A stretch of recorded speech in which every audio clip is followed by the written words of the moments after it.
CNN Radio, siempre del lado de la información. Muy bien, son las 10:45 de la mañana y vamos a conversar ahora, lo hemos hecho varias veces y ha sido muy interesante para nosotros poder charlar con el contador Alfredo Popp-Ritkin, que es contador forense, investigador de delitos económicos, fraudes corporativos y lavado de dinero, y fue perito de la Corte Suprema de Justicia de la Nación. ¿Cómo le va, Alfredo? Buen día, Marcelo Fernández, mucho gusto. Buen día, Marcelo, muy bien, ¿cómo están allá? Muy bien, por suerte, gracias, siempre muy amable con nosotros. Alfredo, bueno, hoy es un día de alguna importancia para la Argentina, ¿no? Y muy movido. No se conoce todavía, me refiero al fallo del juicio de vialidad que se va a conocer hoy. Obviamente no se conoce todavía, va a ser esta tarde.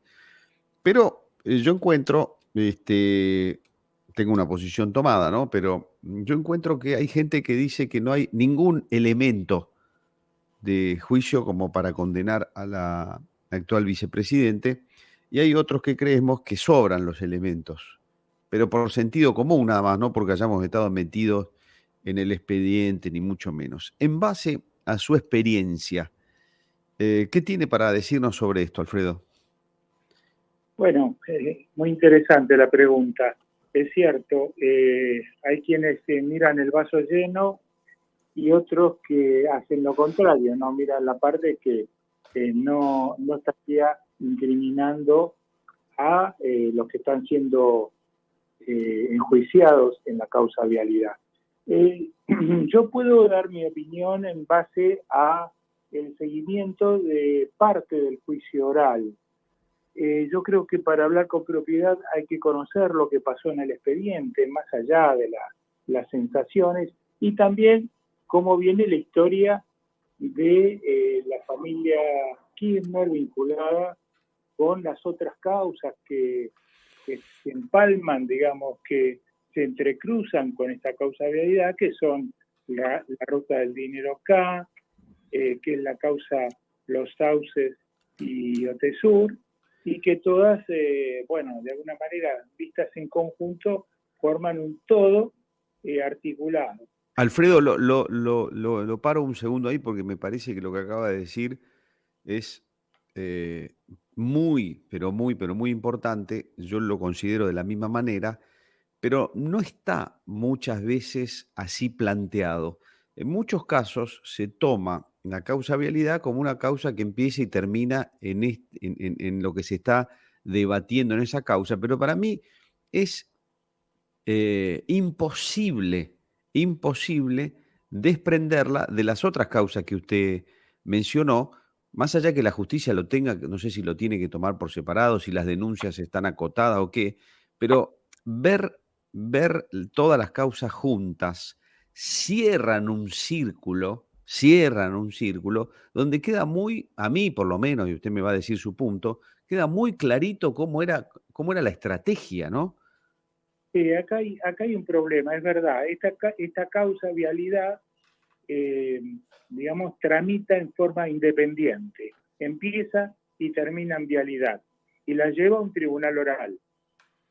Las otras dos causas, bueno, una ya está terminada, la de la ruta del dinero, la llevó y la terminó otro tribunal oral. Y la causa Otesur y Los Sauces, que sería el final, digamos, de todo el proceso penal de los Kirchner, que sería el lavado de dinero, ni siquiera comenzó el juicio oral e incluso no se conoce todavía si se hará o no.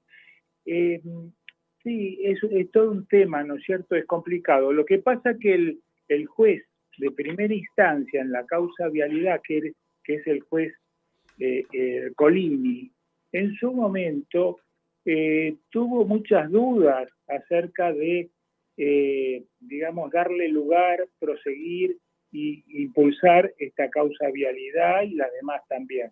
Entonces él lo que fue haciendo fue desmembrando en su momento las distintas etapas o partes de la investigación y bueno, un poco, yo no sé si la palabra es correcta, pero revolvió parte del expediente para un lado, para el otro, la subdividió y así quedó con el tiempo. En mi modo de ver, esto hubiera sido mucho mejor si se hubiera llevado en conjunto, porque hay muchas cosas que se repiten, muchas cosas que se fundan unas en otras.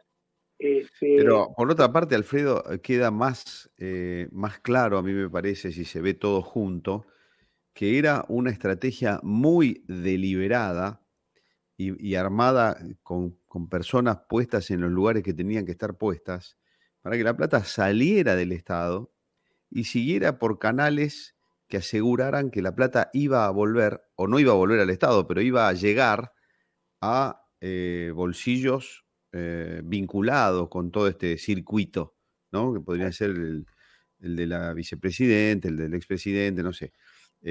Pero porque está muy bien trazado. Obra pública con sobreprecios o que no se termina haciendo, 3.000 millones de dólares aproximadamente involucrados solo con Lázaro Báez. Y después este hombre contratando cosas ridículas como hoteles vacíos y cosas por el estilo. Y se ve muy nítido todo eso. Así es, así es. No solo hoteles vacíos, sino el alquiler de, de departamentos y otros bienes a Cristóbal López, que también volvían a los Kirchner. Mire, a mí me tocó en su momento algo incluso distinto a todo esto que estamos hablando, que es analizar, investigar parte de la causa de enriquecimiento ilícito de los Kirchner que tramitó en el juzgado de Norberto Yarvide. No sé si... Sí, me acuerdo perfectamente, que muy rápidamente Yarvide dijo que no había enriquecimiento.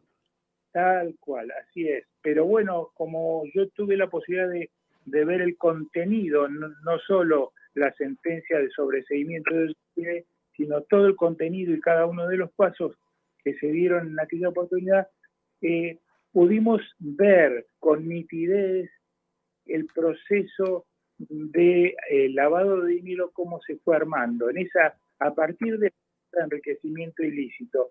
No sé si escuchó en los últimos días que la presidenta dice, nosotros tenemos los mismos bienes, los Kirchner. Es que no lo quería interrumpir, porque es muy interesante lo que nos está contando y su experiencia, pero le iba a decir, la presidenta no solo dijo vivo siempre en el mismo departamento, sino que hizo mención a las causas de enriquecimiento ilícito que tuvo y de la cual dice una y otra vez que salió sobreseída. Bueno, yo le puedo contestar a eso. En parte es verdad, por ejemplo, el departamento en donde ella está en Recoleta, donde vive, y ese departamento lo tenía antes de ingresar Néstor a la presidencia de la Nación. Y algún otro automóvil, que sé yo, también, es verdad. Pero lo cierto es que también ellos tenían en aquel momento una cantidad de pequeñas inversiones o de pequeños bienes, digo pequeños porque eran de bajo valor, en Río Gallegos, departamentos que habían obtenido a partir de las ejecuciones en las cuales intervenían como abogado Néstor Kirchner, y se quedaba con los departamentos, iba acumulando. Tenía como más de 20 bienes en aquel momento, pero esos bienes eran de escasísimo valor.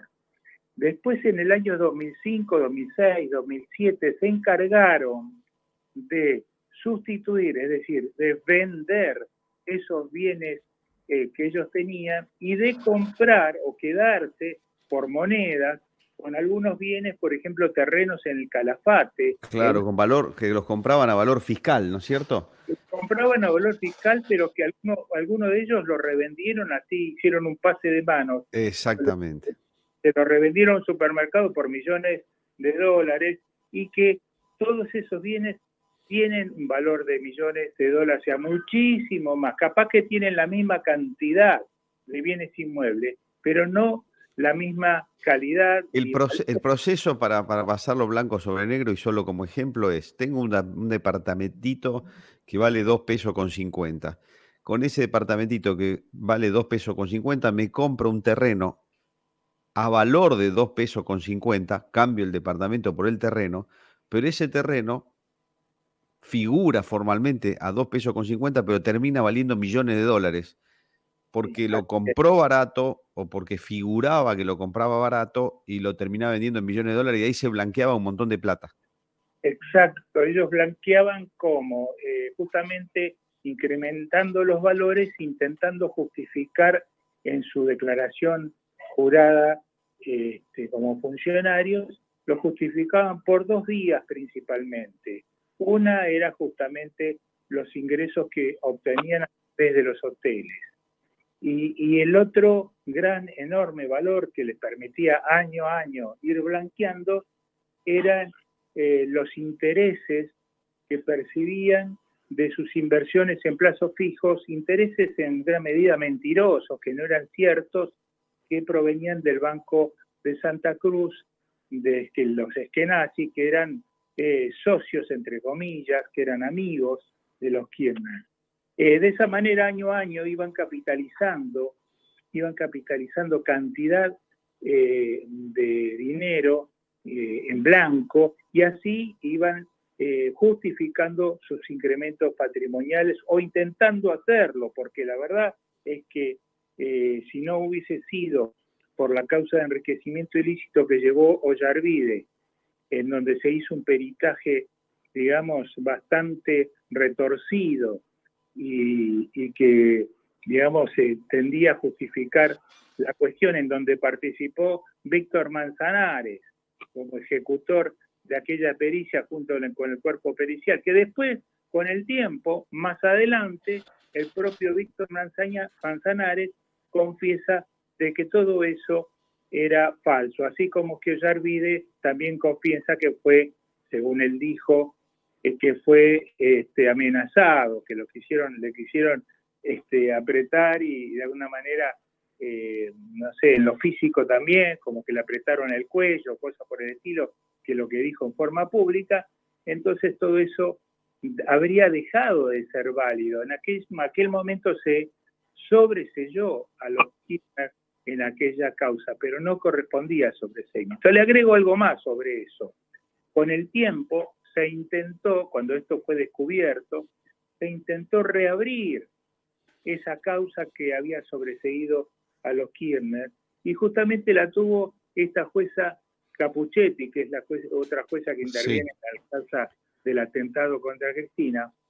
Y a pesar de que nosotros lo hemos planteado en forma, digamos, acreditada con documentación, con elementos, en forma fundamentada de que todo aquello había sido un fraude, bueno, Capuchetti no hizo lugar a la reapertura de esa causa por fraude que se había cometido y que era de conocimiento público. Es decir, siempre, en todos los casos, los jueces, de alguna manera, quizás atemorizados por las circunstancias o por lo que fuere, fueron renuentes a hacer una investigación a fondo. Acá lo que pasa en la causa vialidad es que tanto los fiscales, Luciani y Mola, como los jueces del tribunal, están actuando de manera correcta, de manera, digamos, rápida, con celeridad, manteniendo todas las pautas en las cuales se tienen que mantener los fiscales y los jueces, y evidentemente están llegando a un final que de alguna manera los compromete, y bastante, no solo a los Kirchner, sino a las demás personas involucradas en la causa, que son un total de 13. Si usted me pregunta qué pienso yo que va a pasar, bueno, tengo que reconocer que en esta causa vialidad, la defensa que hicieron los abogados de los imputados, que son 12, 13 abogados, creo que hay uno que defiende a 2 imputados, que son 12 abogados, la verdad que hay que reconocer que las defensas fueron muy, pero muy buenas. Por supuesto que con las limitaciones que esos abogados tienen en base a las pruebas que constan en la causa y a las que hicieron referencia a los fiscales. Entonces, Alfredo, le voy a hacer una pregunta más bien técnica. Si uno no mira todo el conjunto, es decir, la plata salía dirigida a Báez con sobreprecio o no, Báez hacía las obras o no las hacía y después la plata volvía a los Kirchner a través de los hoteles y demás. Si no se ve en conjunto y se ve limitado al tema vialidad.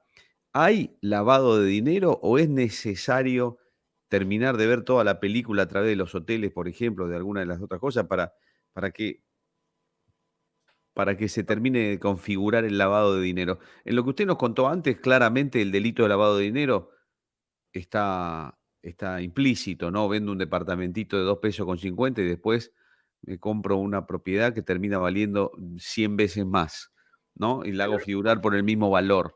Pero en este tema de vialidad, si no está visto en conjunto, el delito de lavado de dinero, no los otros, pero el de lavado de dinero, ¿existe o no? No tiene que preocuparse por eso, Marcelo, son temas independientes. En la causa vialidad no se está juzgando por lavado de dinero. Los delitos imputados en esta causa son asociación ilícita y defraudación a la administración pública. Son esos dos delitos, no lavado de dinero. Claro. Entonces, claro. eso dejémoslo para que si revive la causa Otesur y los Sauces, allí se va a discutir el tema del lavado de dinero y habrá un resultado, digamos, que provenga de la investigación que allí debiera realizarse, del juicio oral que no quisieron hacer los jueces del tribunal, de otro tribunal oral. Ahora, en cuanto a la asociación ilícita, también se ve con más claridad si uno mira toda la película y no solamente la causa vialidad. Sí, pero también en esta causa hay suficientes elementos que tienen que ver con la asociación ilícita, a mi modo de ver. Por lo menos respecto de 4 o 5 de los funcionarios que se movían al unísono, se movían en forma coordinada. ¿Quiénes son? La presidenta, de donde bajaban las órdenes. Julio De Vido era el ministro que se ocupaba de implementar todas estas cuestiones, y debajo de él José López, que ya está condenado en otra causa por otro tema, que por enriquecimiento ilícito. Y por supuesto Lázaro Báez, que era, digamos, el testaferro, el socio, como lo querramos llamar, o ambas cosas, y que se enriqueció de una manera impresionante proveniente de la adjudicación de 51 obras que se realizaron en el sur argentino y que realmente le dejaron un margen impresionante en beneficio de él y de los Kirchner, ¿cierto? Entonces, esto se ve nítidamente en esta causa, y más nítidamente se ve, para ver todo el proceso general, mirando las tres causas. La conversación, como siempre, Alfredo, que lo molestamos, ha sido muy gentil. Le agradezco mucho el tiempo que nos ha dedicado. No, al contrario, un gusto, Marcelo, que esté muy bien. Igualmente, un abrazo, adiós, hasta luego. Bueno, hemos conversado con el contador Alfredo Popritkin, es contador forense, es investigador de delitos económicos, fraude corporativo y lavado de dinero, y fue perito de la Corte Suprema de Justicia de la Nación. Ustedes escucharon el testimonio directo de Alfredo diciendo que él fue perito en el juicio de enriquecimiento ilícito que llevó adelante Ollarvide sobre los Kirchner, y Ollarvide, que después públicamente denunció que había sido apretado, los sobreselló, pero Alfredo, que fue perito de eso, es decir, que vio directamente los papeles, nos contaba cómo fue o cómo era la maniobra de lavado de dinero de los Kirchner con los poquitos bienes de valor, por lo menos, que traían desde Santa Cruz antes de llegar a la presidencia. Clarito como el agua, dato mata relato.